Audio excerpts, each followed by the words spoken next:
Prem Drishti, where hearts and vision align. The Elephant Whisperers. यो कथा भारतको तमिलनाडुमा घटेको वास्तविक जीवनको घटना हो। भारतको मुदुमलाई टाइगर रिजर्भमा एउटा सानो हात्ती बच्चा रघु जन्मियो। रघु दिनभरि खेल्थ्यो, चकचक गर्थ्यो अनि आफ्नो आमासँग जङ्गलमा खुसीले रमाउँथ्यो। ऊ सानो भए पनि जङ्गल उसको लागि पूर्ण संसार जस्तो थियो।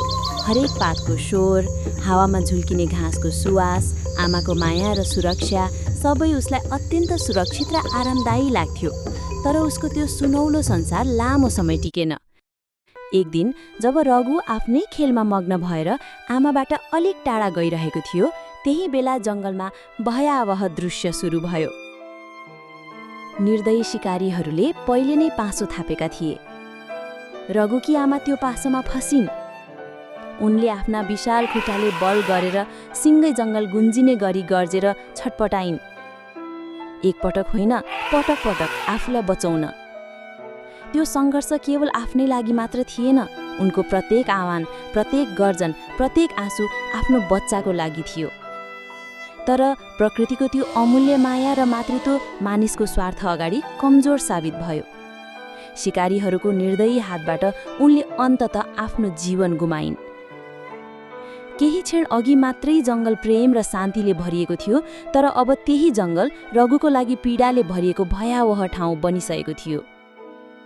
रघु, जसले आफ्नै आँखा अगाडि आमाको तडपडाहट, सङ्घर्ष र अन्तिम सास देख्यो, उस्तै क्षणमा उसको जीवन पूर्ण रूपमा बदलियो। केही पैसाको लागि एउटा निष्कलङ्क बालकले आफ्नो आमा गुमायो। मानिसको स्वार्थ र निर्दयताले उसलाई अनाथ बनायो। जीवनको सुरुवातमै जसमा केवल माया र सुरक्षा पाउनु पर्ने थियो, उसले यस्तो भयानक घटना भोग्नु पर्यो। एक यस्तो पीडा जसको कल्पना हामीले गर्दा पनि मुटु चिरिन्छ। रघुको पीडा अथाह थियो। आफ्नै आँखाबाट आमाको हत्या देखेको उसले मानिसको त्यो क्रूर रूप महसुस गर्यो।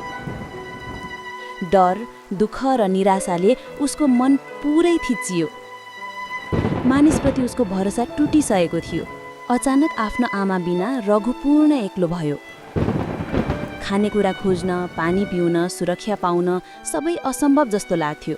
रातको अँध्यारो, कठोर मौसम अनि जङ्गलका डराउने आवाजहरूले उसको मुटु अझै भारी बनाउँथ्यो। तर यस्तै समयमा उसले आशाको किरण भेट्यो।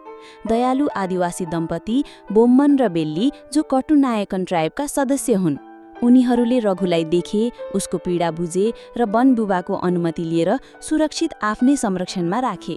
उनीहरूलाई पहिल्यैबाटै अनाथ जनावरको हेरचाह गर्ने अनुभव थियो। सुरुमा रघुलाई मानिसप्रति विश्वास गर्न गाह्रो भयो। उसको मनमा एउटा डर थियो।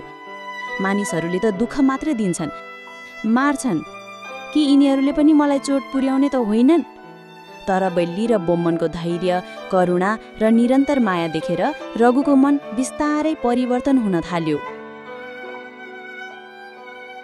केही महिनापछि अब रघु डराएको बच्चा रहेन। उसले आमा बिना पनि माया र सुरक्षा पाउन सकिन्छ भन्ने महसुस गर्यो। बोम्मन र बेल्लीको प्रेमले उसको जीवनमा नयाँ आशा र आत्मविश्वास जगायो। यत्तिकैमा अर्को अनाथ हात्ती अम्मु पनि उनीहरूकै जीवनमा आयो। अम्मुको पीडा र कथा पनि रघुको जस्तै थियो। बेल्ली र बोम्मनले अम्मुलाई पनि परिवारकै झैँ हेरचाह गरे। रघु र अम्मु दुवैले उनीहरूमा मात्र भरोसा राख्थे, उनीहरूको माया अनुभव गर्थे र कहिलेकाहीँ बेल्ली र बोम्मनका बच्चाहरूसँग पनि रमाउँथे। पछिल्लो समय राम्रो तालिम र जङ्गलमा बाँच्ने सिप सिकेपछि रघु र अम्बुलाई जङ्गलमै स्वतन्त्र छोडियो।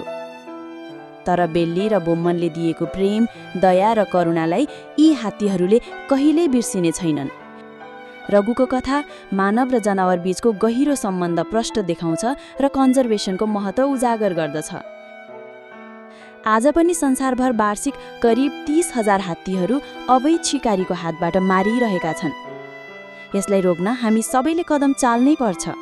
जङ्गल भनेको केवल रुखपात मात्र होइन, यहाँ जनावरहरूको घर हो। जब जङ्गल सुरक्षित हुन्छ, तब रघु जस्ता बच्चा हात्तीहरूलाई आफ्नो घर गुमाउनु पर्दैन। त्यसका लागि वनरक्षक र रेन्जरहरूको सङ्ख्या बढाउनु पर्छ, जो दिनरात जङ्गलको सुरक्षा गर्न सकुन्। तर सुरक्षा मात्र पर्याप्त छैन। शिकार गर्ने र अवैध व्यवसाय गर्नेहरूलाई कानुनी रूपमा कडा सजाय दिनुपर्छ। जब कानुन कडाइका साथ लागू हुन्छ तब मात्र हात्तीहरू सुरक्षित हुन्छन्। संरक्षण भनेको सरकार वा रेन्जरको मात्र काम होइन। जस्तै बेल्ली र बोम्मनले रघु र अम्बुलाई परिवारकै झैँ माया गरेर जीवन दिएका थिए, त्यस्तै स्थानीय समुदायलाई पनि संरक्षणमा सहभागी गराउन जरुरी छ। उनीहरूको माया र धैर्यले अनगिन्ती जनावरहरूलाई नयाँ जीवन दिन सक्छन्। त्यसैगरी अनाथ जनावरहरूको पुनर्वास पनि आवश्यक छ। यस्ता रिह्याबिलिटेसन सेन्टरमा उनीहरूले उपचार, माया र प्रशिक्षण पाउँछन् अनि जब तयार हुन्छन् उनीहरूलाई फेरि आफ्नै जङ्गल फल्काइन्छ। र अन्तिम कुरा, संरक्षणको महत्त्व संसारभर फैलिन जरुरी छ। जस्तै द एलिफेन्ट व्हिस्परर्स जस्तो डकुमेन्टरीले हाम्रो मन छोइदिन्छ, त्यस्तै सामाजिक सञ्जाल, एनजिओ र शिक्षा मार्फत पनि यो सन्देश फैलिनुपर्छ। जब मानिसले बुझ्छन् कि हात्ती केवल जनावर होइनन्, हाम्रो परिवार जस्तै हुन्, तब परिवर्तन सम्भव छ। किनभने कठिन परिस्थितिमा पनि सच्चा माया, धैर्य र जिम्मेवारीले जीवन बदल्न सक्छ। रघु र अम्बु जस्ता अनाथ जनावरहरूलाई संरक्षण दिनु हाम्रो कर्तव्य हो। मानव र जनावर बीचको गहिरो सम्बन्धलाई सम्मान गर्नु नै करुणामय भविष्यको साँचो समाधान हो। यो भिडियो अन्तिमसम्म हेरिदिनुहुने सम्पूर्ण दर्शक महानुभावलाई हृदयदेखि धन्यवाद दिन चाहन्छु। यो कथा हजुरहरूलाई कस्तो लाग्यो कृपया आफ्नो अमूल्य प्रतिक्रिया दिन नबिर्सनुहोला। अनि हाम्रो प्रेम दृष्टि च्यानललाई माया गरेर सब्स्क्राइब, लाइक, शेयर र कमेन्ट गरिदिनुहोला। धन्यवाद।